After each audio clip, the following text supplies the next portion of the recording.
Attention, ici, on parle d'une offensive parfaitement calculée, presque chirurgicale, comme ces moments dans l'histoire automobile où un constructeur décide de renverser la table. Souvenez-vous de l'arrivée des marques japonaises dans les années 1980. Fiables, bien équipées, moins chères et totalement sous-estimées au départ. Aujourd'hui, l'histoire semble se répéter, mais à une vitesse bien plus brutale. 5 propositions radicales, technologiques, presque dérangeantes, à des prix qui défient toute logique. Comment peut-on proposer un tel concentré de technologie à un tarif qui rivalise avec des voitures d'occasion déjà fatiguées par le temps? C'est cette interrogation, presque provocante, qui va nous accompagner tout au long de cette analyse. Alors, allons droit au but, sans détour. Numéro 5 de ce classement, la BYD Dolphin Mini, la révolution urbaine. Et là, oubliez immédiatement tout ce que vous pensez savoir sur les petites voitures économiques. Cette voiture n'est pas là pour suivre les règles, elle est là pour les exploser.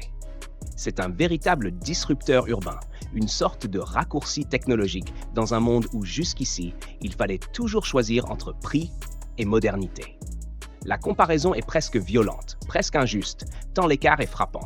Pour environ 15 000 €, vous avez d'un côté une Dolphin Mini neuve, 0 km, 100% électrique, équipée comme une voiture moderne avec grand écran rotatif, 6 airbags et toute la panoplie de sécurité actuelle.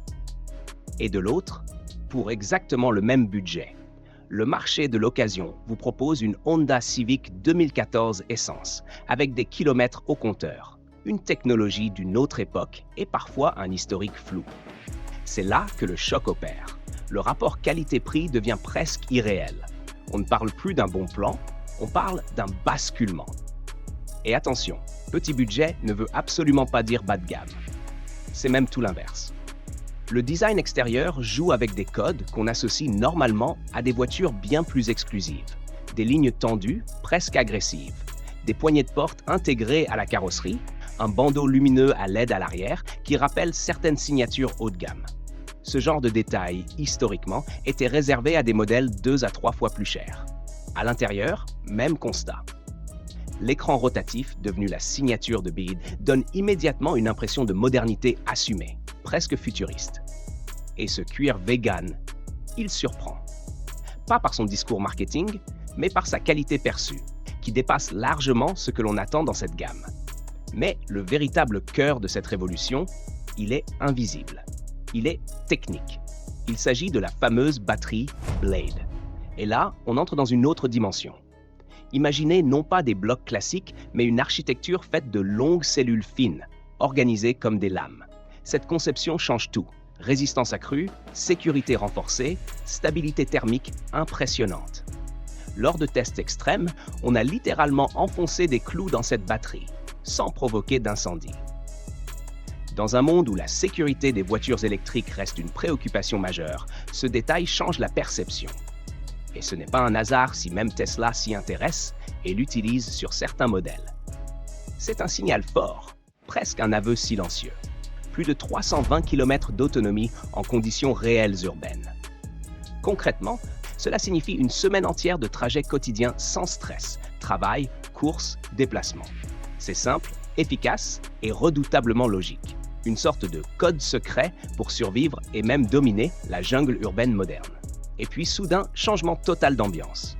On quitte la ville pour entrer dans un territoire dominé depuis des décennies par des légendes mécaniques. Numéro 4, la claque des pick-up. Le BYD Shark 6. Et là, accrochez-vous, parce que ce véhicule ne demande pas la permission. Il s'impose. Historiquement, le segment des pick-up est resté fidèle à une philosophie simple. Robustesse, endurance, utilité. Des machines conçues pour travailler, pas pour impressionner. Des icônes comme le Toyota Hilux ont bâti leur réputation sur leur fiabilité presque indestructible. Mais aujourd'hui, BYD arrive avec une approche radicalement différente, presque provocante. Le Shark 6 développe 436 chevaux. En face, un Hilux tourne autour de 204 chevaux. L'écart n'est pas juste notable, il est écrasant. On parle de plus du double. Et le chiffre qui change tout, 0 à 100 en 5 secondes et 7 dixièmes. Pour un pick-up, historiquement, c'est le territoire des sportives, pas des utilitaires. Suspension indépendante pour un confort digne d'un SUV premium, prise électrique directement dans la benne pour alimenter des outils sur chantier, transmission intégrale intelligente, habitacle dominé par un écran géant. Tout est pensé pour mélanger utilité brute et raffinement moderne. Et c'est peut-être ça, le plus troublant. Ce sentiment que quelque chose change profondément. Que des segments entiers, longtemps figés, sont en train de muter sous nos yeux. Et que cette fois, la révolution ne vient pas d'où on l'attendait. Place maintenant au numéro 3.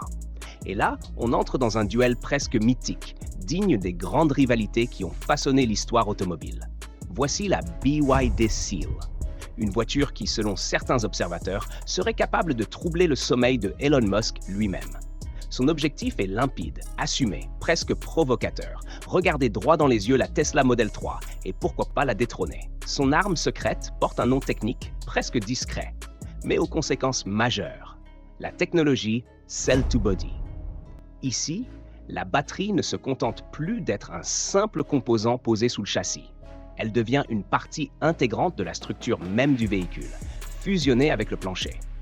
Et dans l'automobile, ce genre d'évolution est rarement anodin. Cela rappelle les révolutions structurelles des années 2000, lorsque certains constructeurs ont commencé à intégrer le châssis et la carrosserie pour gagner en rigidité.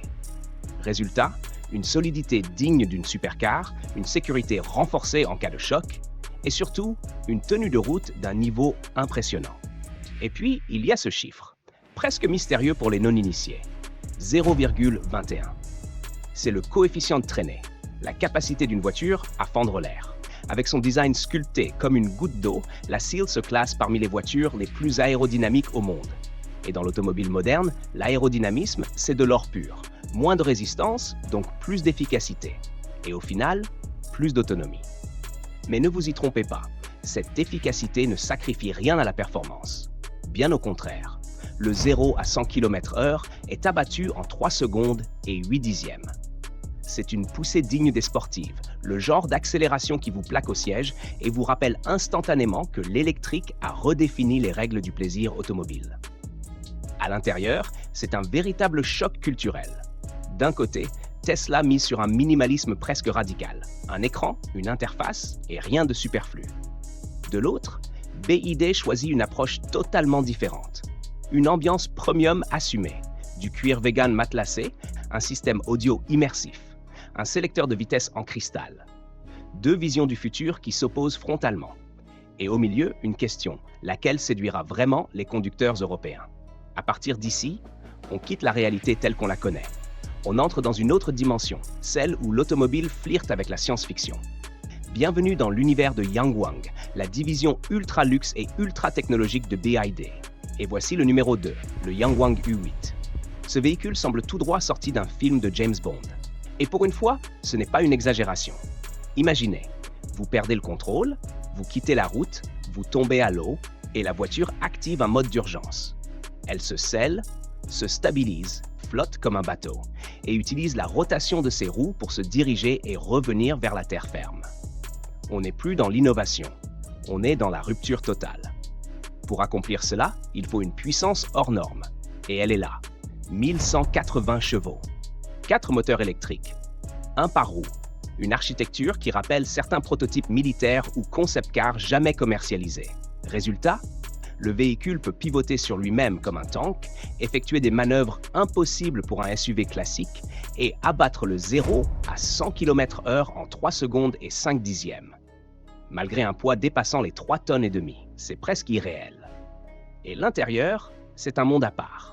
On parle de finition digne d'un palace, de badges en or 24 carats, de 3 radars lidar pour une conduite autonome avancée, de sièges arrière zéro gravité avec massage aux pierres chaudes digne des spas les plus exclusifs. Ajoutez à cela un réfrigérateur intégré et la capacité de rouler même avec une roue endommagée. Et vous comprenez que l'on n'est plus vraiment dans l'automobile. On est dans l'univers du yacht de luxe sur roue. Et enfin, le sommet. Le numéro 1, le calme qui dérange. Un SUV que personne n'attendait en Europe. Et c'est exactement pour ça qu'il risque de déranger tout le monde. Parce que le Geely Monjaro, ce n'est pas une voiture qui impressionne au premier regard. Pas agressif, pas démonstratif, pas bling-bling. Et pourtant, c'est peut-être l'un des SUV les plus intelligents de sa génération. Une base technique que personne ne peut ignorer. Sous cette apparence calme, une plateforme CMA. Et là, on ne parle pas de promesses marketing. C'est la même base que certains modèles Volvo. Une architecture conçue pour durer, validée dans des conditions extrêmes. On est à des années-lumière du cliché du SUV chinois jetable. Prenons une référence, Audi Q5. C'est propre, c'est efficace, c'est valorisant. Mais aujourd'hui, c'est aussi plus complexe, plus dépendant de l'électronique et parfois plus fragile avec le temps. Le Monjaro, lui, fait l'inverse. Il simplifie, il sécurise, il encaisse. Un moteur qui ne joue pas au héros, sous le capot, 2 litres turbo essence, boîte automatique Aisin, et surtout, aucun excès inutile. Le moteur n'est jamais à la limite. Le turbo travaille tranquillement.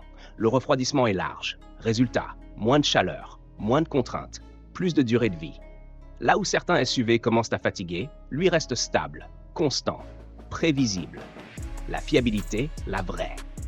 Ce qui impressionne, ce n'est pas une fiche technique, c'est le quotidien.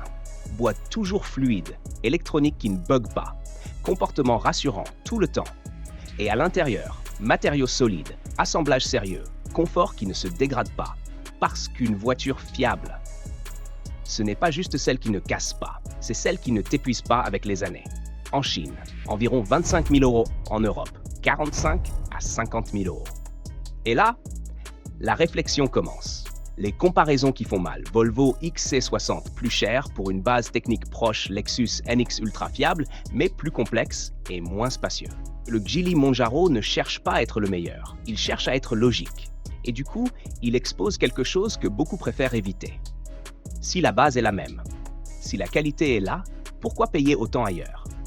On n'a pas encore toutes les réponses, mais une chose est sûre, le marché est en train de basculer, silencieusement, progressivement, inévitablement. Et la vraie question aujourd'hui, ce n'est plus « est-ce que ces voitures vont arriver ?» mais « qu'est-ce qu'il restera quand elles seront partout ?»